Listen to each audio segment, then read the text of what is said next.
Hello guys, magandang araw sa inyong lahat. So, pag-usapan natin ang biggest surprises nitong kakatapos lang na midterm election. So, pag-usapan natin yung apat na kandidato sa pagkasenador. Uh, Kahit man ay bigo, makakuha ng or makapasok sa top 12 itong mga kandidato na ito ay kahit hindi sila pinalad pero ang kanilang kinalabasan ay maganda pa rin. Yung kanilang numero na nakuha na di natin inaasahan kasi sa mga nakita natin sa mga survey polls ay medyo itong mga kandidato na ito ay nasa mababa na rankings. Pero nitong kakatapos lang na eleksyon sa resulta ay kahit talo ay nagpakita din sila ng magandang numero o boto na di natin inaasahan. So sino-sino ba yung mga kandidato na ito?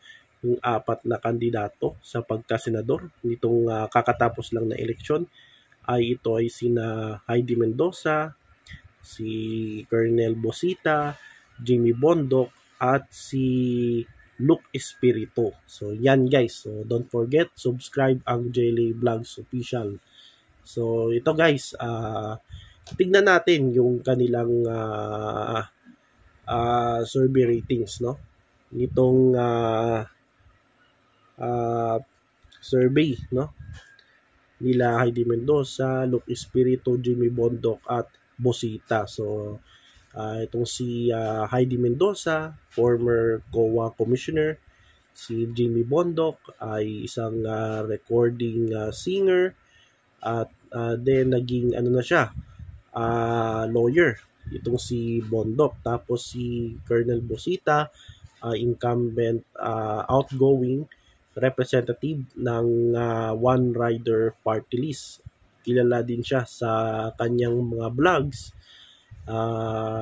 about dito, no? Yung binablog niya, yung mga road safety dun sa mga kalsada. Itong si Colonel Bosita, dati ding pulis, si Bosita. Tapos itong si Luke Espiritu, isang abogado, simula siya nakilala nitong 2022 kung saan debate ng mga senador noon, kung saan nakadebate niya si Harry Roque at si Larry Gadon na puro abogado. Si Gadon hindi na pala abogado dahil na-disbar na. So si Roque ay abogado pa rin. So yan guys, at tingnan natin yung mga survey rating nila. Mula sa Social Weather Station, no, SWS. So si Colonel Busita, nitong May 2025, yung huling survey nila ay nasa 19 to 20 place. So tinalo pa niya si Jimmy Bondoc na nasa 23. So 23, tapos si Ma'am Heidi Mendoza ay from May 2025 ay nasa 29 to 30. Tama ba? 29 to 30. Yes. Tama ba? 29 to 30. Yan. 29 to 30. Then si Luke Espiritu. So Luke Espiritu from 40 to 62 noong December 2024. Ngayon 2025 ng May ay nasa 31 to 35 place itong si Luke Espiritu sa mga survey ng SWS. Sa Okta naman, yan, Jimmy Bondoc nasa 19 to 24. Ito yung survey nila noong 20 to 24 ng April. Then itong si Bosita ay nasa 23 to 27. Ma'am Heidi nasa 27 to 45 at Luke Espiritu nasa 28 to 45. So tight, para magkalapit lang sila ni Ma'am Heidi. So yun, So sa resulta, ng actual na resulta ng botohan, ay tingnan natin yung kanilang boto. So si Jimmy Bondoc ay nasa 13, si Ben Tulfo, 14 si Bong, 15 si Binay, 16 si Abalos, 17 si Jimmy Bondoc. So si Jimmy Bondoc ay nagtapos siya sa 17th place. Ang boto niya ay nasa 10 million, 10.6 million votes, 10,615,598 votes or 18.51%. So hindi natin inasahan, no, na ganito yung kalalabasan ng boto ni Jimmy Bondoc. So nasa number 17 place siya. Tinalo niya si Manny Pacquiao na palaging nakakapasok sa top 12 sa mga surveys. So tinalo niya si Manny Pacquiao at yung kapwa niya celebrity na si Philip Salvador o kapwa niya na nasa Duterte. So yan. Next si Colonel Bosita. So 17 Bondoc, 18 Pacquiao, 19 Salvador, 20 Bosita. So number 20 si Colonel Bosita na sabi sa mga survey ay nasa mga 25, no? Yung mga survey ng halimbawa sa Okta, number 23 to 27, pero dito sa nakuha niyang boto ay nasa 20 nasa 20, no? Ika-20 na pwesto itong si Bonifacio Bosita. So tumatakbo siyang independent at kasama siya sa riding in tandem team. Ang kasama niya ata diyan si di ako nagkakamali, sino ba kasama niya dito? Si Kerubin. Si Kerubin kasama niya. So si Bosita nakakuha ng 9.8 million votes. So 17% si Bosita. So hindi na masama yan kay Bosita. So si Jimmy Bondoc, ang kanyang strength, kung saan lugar siya malakas, of course, malakas siya sa Mindanao. So nanalo siya, pasok siya sa top 12 sa mga probinsya sa Mindanao. Kasama na dyan yung Davao City. At kasama din sa pumasok sa top 12 sa Mindanao ay mga halos kandidato ng Duterte, yung PDP laban. So 9 or 10 na kandidato nila nakapasok sa top 12 dyan sa Mindanao. So isa dyan si Jimmy Bondoc at sa Cebu province at Cebu City. So si Jimmy Bondoc ay nasa number 4. Di ako nagkakamali, number 4 siya sa Cebu province, behind Bongo, Bato, and Marcoleta. So yan yung performance, yung mga lugar kung saan malakas pasok sa top 12 itong si Jimmy Bondoc. Habang itong si Bosita, yung mga lugar kung saan nakapasok siya ay sa Calabarzon, yung Region 4A. So alam ko pasok siya sa Quezon Province, sa Cavite. So yan guys. So tignan nyo na lang yung resulta doon sa marami dyan eh. Halimbawa dyan sa ABS-CBN, yung halalan 2025, sa GMA7, yung election 2025, sa Rappler at sa website ng Comelec. So tignan nyo guys. So halimbawa Cavite. So 2025 election results. So i-search nyo. Tapos yan, lumabas yan. So kayo na lang maghanap dyan kung ano. Basta itong si Bosita, pinaka niya na lugar kung saan pasok siya ay dyan sa Region 4A. So yan. So si Ma'am Heidi Mendoza ay nasa number 21st place. Nakakuha siya ng 8.7 million, 15.27%. So si Ma'am Heidi Mendoza, yung mga lugar na malakas siya, pasok siya sa top 12 ay sa mga lugar sa NCR, at sa Region 4A. Ang alam ko, pasok siya sa mga lugar katulad ng Batangas, Cavite, at yung lugar niya sa Quezon Province. So, dyan yung mga lugar kung saan malakas at pumasok sa top 12 itong si Heidi Mendoza. So, not bad, no? Yung numero ni Heidi Mendoza sa mga survey nasa 27 to 45. Then sa SWS ay nasa 29 to 30. So, dito sa botohan, sa final result ay nasa 21st place si Ma'am Heidi Mendoza.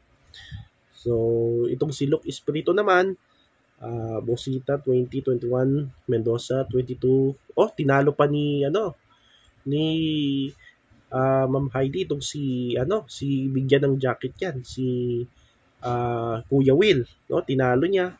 Tinalo din niya yung mga kandidato ng Duterte na si Attorney Vic Rodriguez, Attorney Raul Lambino, re-election ni Senator Francis Tolentino, at Attorney J.B. Hinlo. So, yan yung tinalo ni Madam Heidi Mendoza. So, si Luke Espiritu. So, Luke Espiritu nasa 21, Mendoza 22, really 23, Rodriguez 24, Lambino 25, Tolentino 26, Hinlo 27, Ong 28, Honasan 29. So number 29. So number 29 o 28 kasi itong si Willie Ong ay nag-withdraw na ito, no? Before sa kampanya. So mga nasa 29 siya, pero 29 o 28. So, ito si Luke Espiritu sa mga survey ay nasa 31 to 35 at sa Okta ay nasa Espiritu Luke malayo, no? 20 to 45, pero sa actual na resulta ay nasa 29 si Luke Espiritu. So nasa top 30 si Attorney Luke with 6.4 million votes, 6,481,413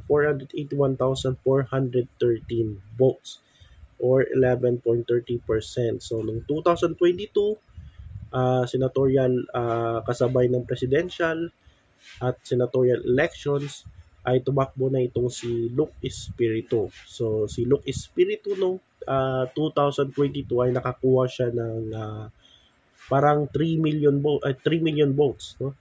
Tapos ngayong 2025 ay dumoble yung boto ni Attorney Luke Espiritu, ay nasa na lang siya, 6.4 million votes. So malaki na ito.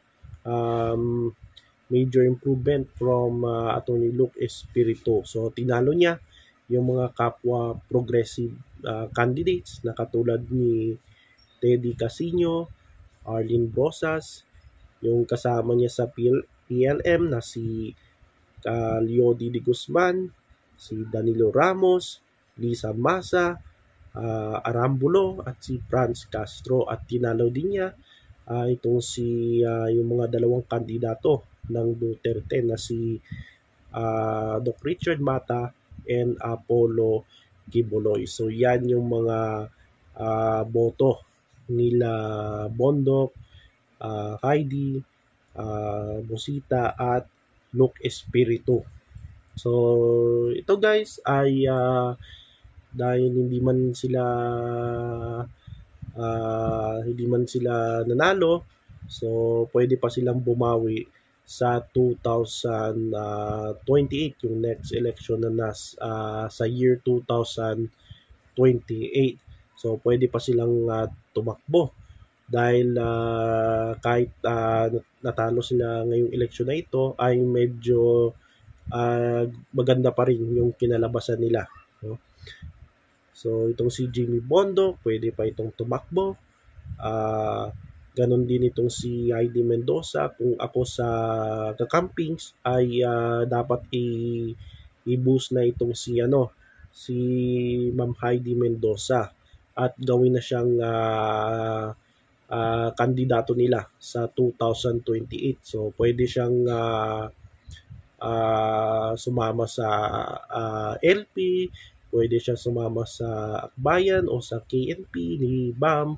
So pwede itong no, i-boost itong si Heidi Mendoza kasi nakakuha siya ng 8.7 million votes. So hindi na masama yan. So malaking boto pa rin yan ni Heidi Mendoza. So dapat sa mga sa grupo ng Pinks dapat talagang i-boost na itong si no, dapat i-boost na itong si Heidi Mendoza.